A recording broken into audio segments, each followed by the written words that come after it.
Hello friends, welcome to the Spicy Chef. நாம் இன்னைக்கு பார்க்க போற ரெசிபி என்னன்னு பாத்தீங்கன்னா கத்திரிக்காய் தக்காளி பஜ்ஜி. இது ஒரு சிம்பிள் அண்ட் ஈஸியான ரெசிபிங்க. இந்த கத்திரிக்காய் தக்காளி பஜ்ஜி நம்ம சாதம், இட்லி, தோசைக்கெல்லாம் வச்சு சாப்பிட ரொம்ப டேஸ்டா இருக்கும். ஸோ வீடியோ ஸ்கிப் பண்ணாம பாருங்க. வீடியோக்குள்ள போறதுக்கு முன்னாடி இந்த சேனல் நீங்க சப்ஸ்கிரைப் பண்ணாம இருந்தீங்கன்னா மறக்காம சப்ஸ்கிரைப் பண்ணிருங்க. பக்கத்துல இருக்க பெல் ஐகானையும் பிரஸ் பண்ணிருங்க. வாங்க நம்ம இப்போ வீடியோக்குள்ள போலாம். கத்திரிக்காய் தக்காளி பஜ்ஜி செய்ய இந்த மாதிரி ஒரு கடாயில 2 டேபிள் ஸ்பூன் அளவுக்கு நான் தேங்காய் எண்ணெய் சேர்த்துக்கிறேன். தேங்காய் சூடானதும் நான் கொஞ்சம் கடுகு ஆட் பண்ணிக்கிறேன். கடுகு வெடிச்சதும் ஒரு அரை ஸ்பூன் சீரகம் சேர்த்துக்கலாம். இப்போ கொஞ்சம் கருவேப்பிலை ஆட் பண்ணிக்கலாம். நான் 2 மீடியம் சைஸ் வெங்காயம், 2 பச்சை மிளகாய் இந்த மாதிரி பொடி பொடியாக கட் பண்ணி வச்சிருக்கேன். அதையும் இதில் சேர்த்துக்கிறேன். சேர்த்துட்டு ஒரு டைம் நல்லா கிளறி விட்டுறலாம். 5 பல்லு பூண்டு இந்த மாதிரி சின்னதாக கட் பண்ணி வச்சிருக்கேன். அதையும் சேர்த்துட்டு வெங்காயம் நல்லா பொன்னிறமாக வர வரைக்கும் நல்லா வதக்கிக்கலாங்க. பாருங்க, வெங்காயம் நல்லா பொன்னிறமாக வதங்கிருச்சு.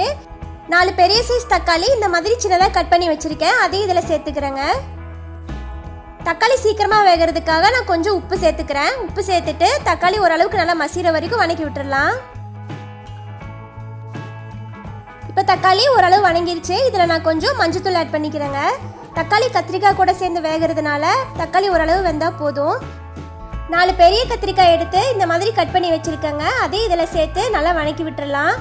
கத்திரிக்காய் கொஞ்சம் எண்ணெயிலேயே நல்லா வதங்கட்டும்.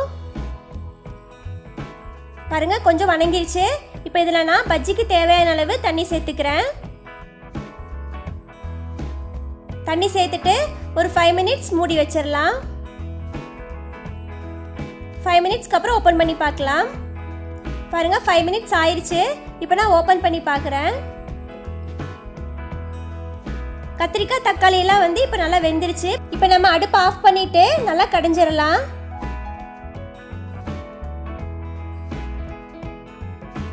இந்த மாதிரி நல்லா கடைஞ்சி விட்டுக்கலாங்க. மத்து வச்சு கூட நம்ம கடைஞ்சிக்கலாம். எனக்கு இது ஈஸியாக இருக்கிறதுனால நான் இது வச்சு கடைஞ்சிக்கிறேன். இப்போ பாருங்க, நல்லா கடைஞ்சி வந்துருச்சு. அவ்வளோதாங்க, கத்திரிக்காய் தக்காளி பஜ்ஜி நமக்கு சூப்பராக ரெடி ஆயிடுச்சுங்க. இந்த கத்திரிக்காய் தக்காளி பஜ்ஜியை நம்ம சாதம், இட்லி, தோசைக்கெல்லாம் வச்சு சாப்பிட ரொம்ப டேஸ்ட்டாக இருக்கும். அது மட்டும் இல்லைங்க, கத்திரிக்காய் தக்காளி 2 சேர்த்து செய்கிறதுனால ஒரு டிஃப்ரெண்ட் டேஸ்ட்டாக நமக்கு இருக்கும். நீங்களும் இந்த மாதிரி ட்ரை பண்ணி பாருங்கள். ட்ரை பண்ணி பார்த்துட்டு எப்படி இருந்துச்சுன்னு கமெண்ட்டில் சொல்லுங்கள். உங்களுக்கு இந்த ரெசிபி பிடிச்சிருந்துச்சுன்னா லைக் பண்ணுங்கள், ஷேர் பண்ணுங்கள், கமெண்ட் பண்ணுங்கள். மறக்காமல் சப்ஸ்கிரைப் பண்ணுங்கள். பக்கத்தில் இருக்க பெல் ஐக்கானையும் ப்ரெஸ் பண்ணுங்கள். அப்போ தான் நான் டெய்லி அப்டேட் பண்ணுற வீடியோஸ் எல்லாம் உங்களுக்கு நோட்டிஃபிகேஷனாக வரும். Thanks for watching.